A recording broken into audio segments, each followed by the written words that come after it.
Hayag saon, maayong adlaw o maayong gabi. Another day and great opportunity again to share the word of the Lord sa imuha karon, and dako kayo kog kanang kalipay it because nakashare na pud ko og pulong sa Ginoo.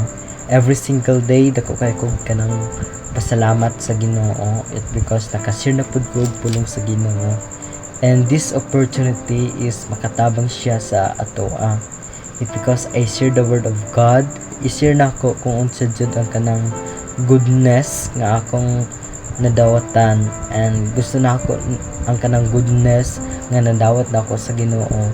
I-share na ko sa inyo ha. No, and ang akong i-share sa inyo ha karon nga pulong sa Ginoo, no.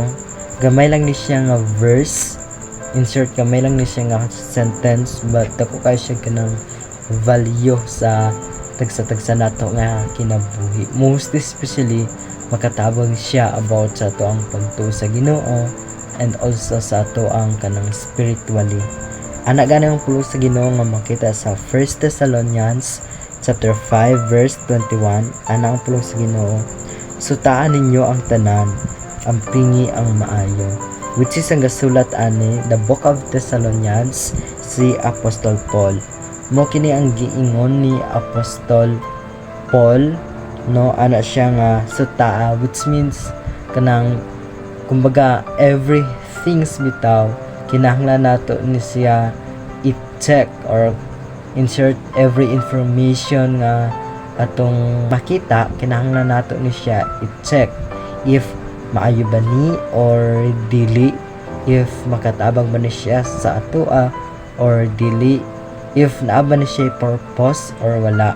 Ano yung but pasabot sa sutaa, no, i-check siya kung applicable ba na i-apply sa tagsa nato nga kinabuhi or dili.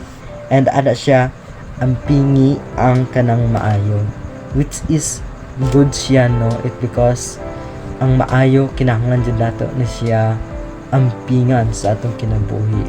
Every good, no, sa atong kinabuhi kinahanglan jud nato ni siya ikuptan jud, no, para ang kana nga good dili siya mawala sa atong kinabuhi. In this verse gina-emphasize niya about sa atong spiritual, no, nga maturity.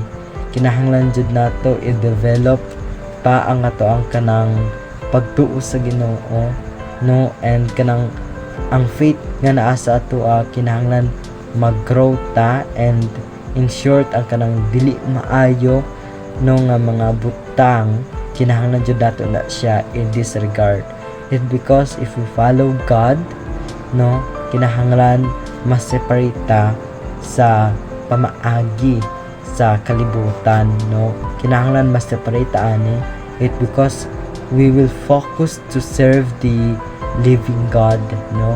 Mag-focus ta sa pag-serve sa Ginoo, and kinahanglan nato i-check ang tanan-tanan nga mga butang, if kana nga butang distracted ba siya sa ato ang pagtuo sa Ginoo or makatabang ba na siya sa ato ang pagtuo sa Ginoo. Nasayod ta nga everything nga naa sa ato no, kabalutan ni ana kung makatabang ba siya sa atoa or dili. If dili, ikinahanglan jud nato na siya let go nga butang it because kinahanglan mag-serve ta sa Ginoo nga tinud-anay. That's the lessons of this verse no nga atong matun-an.